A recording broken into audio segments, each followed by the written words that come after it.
Chapter 6 of Sigurd the Volsung. This is on page 497 of your textbook. Brunhild persuades Gunnar to slay Sigurd. He arranges for Guttorm to perform the deed. Gudrun becomes an unwitting accomplice to the treachery. When Brunhild returned to the palace, she retired to her room and lay there as if she were close to death. Gunnar was concerned about her health and pressed her to tell him what was wrong. At first, Brunhild remained silent. Finally, she asked, "Gunnar, what did you do with that ring I gave you?" "I promised to wed the man who possessed Fafnir's hoard and who rode the horse Grani through my flaming ring of fire.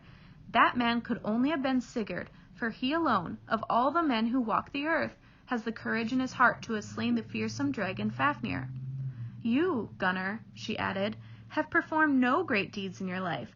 What mighty treasure have you won? You may be a king, but you are not a noble leader. You have the courage of a dead man. I promised to marry the most noble man alive, and when I married you I broke that oath. Because Sigurd is not mine, I will cause your death, and I will reward Grimhild's treachery with the most evil of gifts, for never has a woman lived who is more vile than your mother." Gunnar quietly replied, "You are an evil woman who speaks with a poisoned tongue. You are criticizing a woman who is far superior to you. She has not spent her life killing folk, but has earned the praise of all." "I have never performed evil deeds in secret, as your mother has," Brunhild replied. "However, my heart overflows with the wish to kill you. Never again will you find me in your hall happy to be your wife. Never again will you see me playing chess or plying my gold embroidery, drinking among friends, speaking kind words, or giving you good advice. My heart is filled with sorrow that Sigurd is not mine, and never again will there be love in my heart for you." Brunhild left her bed, tore her needlework to shreds, and opened her doors and windows so her sorrowful wailing would be heard far and wide. For 7 days and 7 nights she remained alone in her room, refusing food and drink and all offers of companionship. One by one Gunnar, Hogni, and the servants tried to reach her heart, but Brunhild's sorrow and anger were implacable.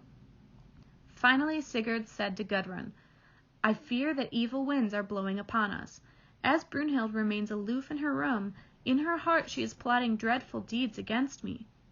"Then please go talk with her," Gudrun replied, weeping. "Offer her gold. Surely treasure will calm her grief and soothe her anger." Sigurd went to Brunhild's room, threw off her bed coverings, and exclaimed, "Awaken, Brunhild! You have slept long enough. The sun is shining, so let happy thoughts push grief from your heart." "How dare you come before me?" Brunhild replied.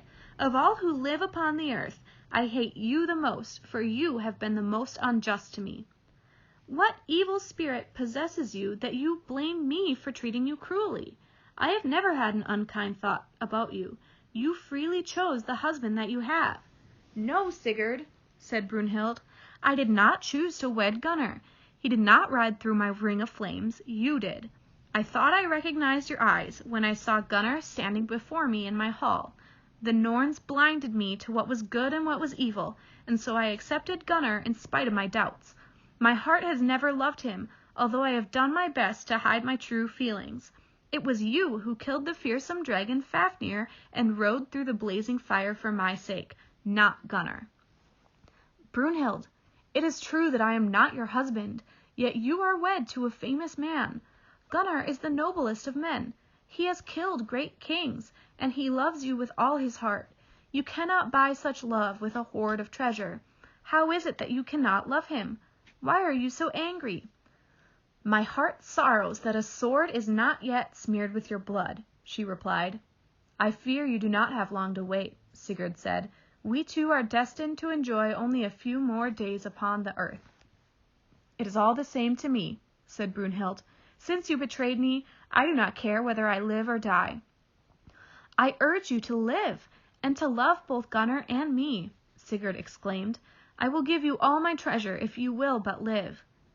"You do not understand the feelings in my heart," Brunhild replied. "You, not Gunnar, are the best of all men, and you are the only man I have ever loved." "I loved you better than I loved myself," Sigurd replied, "and I love you still. However, I became the victim of Queen Grimhild's treachery and lost you. It was not until after Gunnar married you that my memory of you returned, and then my love for you returned as well. My heart sorrowed that you were not my wife, but I made the best of it. After all, I lived in a royal household with a loving wife, and we were all together. I have no pity for you, Sigurd. Your tale of love for me and sorrow over our plight comes too late to warm my heart. I swore an oath that I would marry the man who rode through my ring of flames. If I cannot keep that sacred oath, I choose to die. I cannot stand the thought of your death, Sigurd exclaimed. If it comes to that, I will leave Gudrun and marry you. No, Sigurd, it is too late. I will not have you or any other man. Without you, power and wealth mean nothing to me. Life means nothing to me, and I choose to die. With no more words to be said, Sigurd left Brunhild.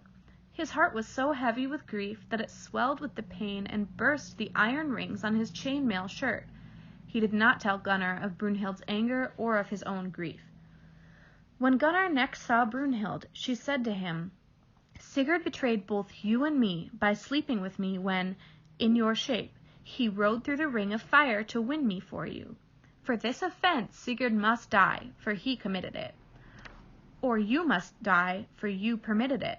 Or I will die for the shame of it. Unless you agree to slay Sigurd, I will cause you to lose your wealth, your land, and your life.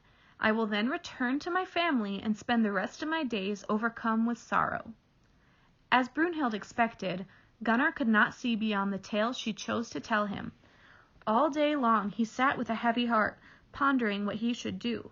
His heart was torn between his love for Sigurd and the oath of friendship they had sworn, and his love for his wife and the loyalty he owed her. Finally, he realized that he could not live with the shame of his wife leaving him. Brunhild is the best of all women, he thought. She means more to me than anything on earth, and I would die before I would risk losing her love and her wealth. Gunnar called his brother Hogni to him and said, Evil times have come upon us. We must slay Sigurd, for he has been disloyal to us. Then we will divide his rule and his treasure between us. Hogni replied, Would you betray Sigurd because you want the treasure that he took from Fafnir? Or are you considering this treachery because you want Brunhild's wealth? We are honor-bound not to break our oaths of friendship with Sigurd.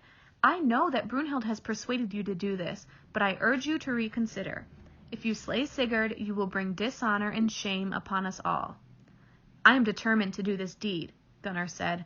Let us arrange to have our brother Guttorm slay Sigurd, for he is too young to have sworn the oaths with Sigurd that we two swore, and he will believe whatever we choose to tell him. No good will come of this evil deed, Hogni exclaimed. Sigurd is an honorable man. If we betray his trust, our foul deed will fall heavily upon our own heads. Choose between us, Hogni, Gunnar replied. Either we slay Sigurd, or I will take my own life. Thus Hogni agreed to the treachery. The two brothers called Guttorm before them, and offered him great power and wealth if he would slay Sigurd. They used some of the knowledge of witchcraft that their mother possessed. They chopped into paste the flesh of a certain worm together with the meat of a wolf, and secretly added it to the wine they gave Guttorm to drink. The drug made Guttorm eager to do whatever they asked of him without thinking about it. The brothers planned a boar and bear hunt as the occasion on which Guttorm would slay Sigurd. When Gudrun heard that Sigurd was accompanying her brothers on a hunting expedition, her heart filled with foreboding and fear. Knowing the depth of Brunhild's rage, Gudrun feared that Sigurd would be the target of her malice. Who can help me protect Sigurd from whatever evil scheme Brunhild devises? She wondered. I can no longer trust Gunnar. He will perform whatever deeds his wife asks of him. Hogni, of course, will support Gunnar, for they have always been inseparable. But Guttorm may be able to help me. He is not particularly close to Gunnar and Hogni. Yes, I think I can rely upon him. So it came to pass that Gudrun summoned her youngest brother, Guttorm, and said to him, I fear that Brunhild may have planned some evil to befall Sigurd during the course of your hunting adventure. Sigurd has always been loyal to our family, and I do not want him to suffer for my foolish argument with Brunhild. I have already apologized for my quick tongue. I have always been very fond of Sigurd, Guttorm replied. What would you like me to do, Gudrun? I am afraid some form of treachery that will appear to be a hunting accident, Gudrun replied. I would like you to remain at Sigurd's side and guard him for me.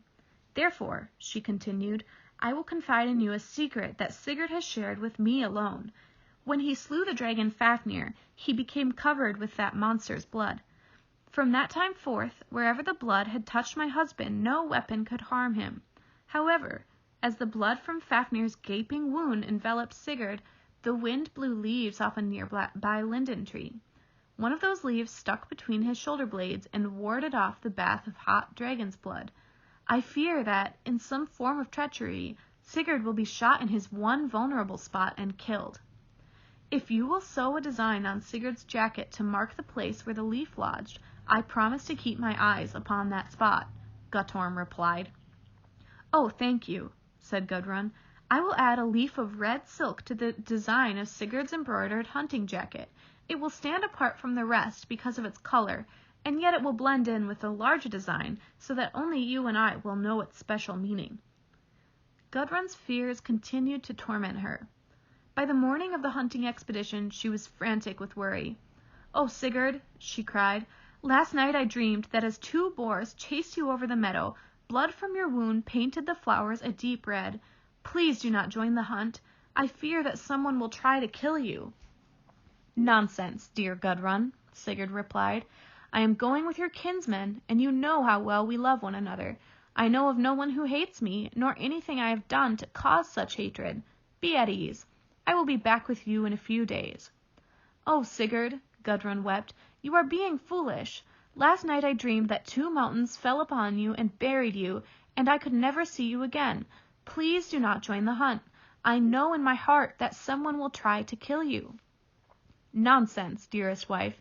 You have no cause to fear. Be at ease. I will be back with you before you have had time to miss me. And with these words, Sigurd embraced Gudrun tenderly and departed. With an air of ease and good cheer, the hunting party headed toward the forest. Once they were deep within the woods, they stopped to discuss the best hunting strategy. Let us divide into 2 groups to double the chance of success, Sigurd suggested. A fine idea, Gunnar replied. Given your skill, let Hogni come with me while Guttorm accompanies you. Then we will be more evenly matched. Sigurd and Guttorm hunted easily and well. Together they killed a number of elk and deer. Then they cornered a great wild boar, whose malicious tusks and sharp eyes challenged even the best of hunters. When the animal furiously charged toward Granny, Sigurd slew it with his sword. They had just spied a bear when a horn blast echoed through the trees, signaling that the time had come to get together for supper. We have done so well, Guttorm, Sigurd announced, that I think it is time to have some fun. I intend to capture that bear and bring it back with us alive. That will surprise your brothers, and we will all have a good laugh. Sigurd took Granny as far as he could. When the forest became too dense, he dismounted and chased the bear on foot. Sigurd was so quick and quiet on his feet that he caught the bear and tied it up without even needing to wound it first. He did not even get a scratch in the process. He dragged the bear back to Granny, tied it to his saddle, and set off with Guttorm to rejoin the other members of their party. When they came upon a stream, Sigurd realized that he was very thirsty. He had not stopped for food or drink the entire day. Because the live bear was attached to his saddle, he tethered Granny to a sturdy tree. He then placed his hunting weapons near his horse, walked over to the stream, and bent down to take a drink. Guttorm followed Sigurd's lead, walking behind him to the stream, his sword unsheathed in his hand. As Sigurd splashed the fresh water into his mouth, Guttorm suddenly plunged his sword through the red silk leaf embroidered on Sigurd's hunting jacket. The weapon sank deep into Sigurd's back and came out through his chest. Blood gushed from Sigurd's back and chest. The stream waters ran red, and the ground was drenched with blood. Furiously, like an enraged, wounded boar, Sigurd turned to kill his murderer, but his weapons lay by the tree, and he was too weak to reach them. Thus, the greatest of heroes fell with his death wound among the wildflowers, while Guttorm looked on from a safe distance.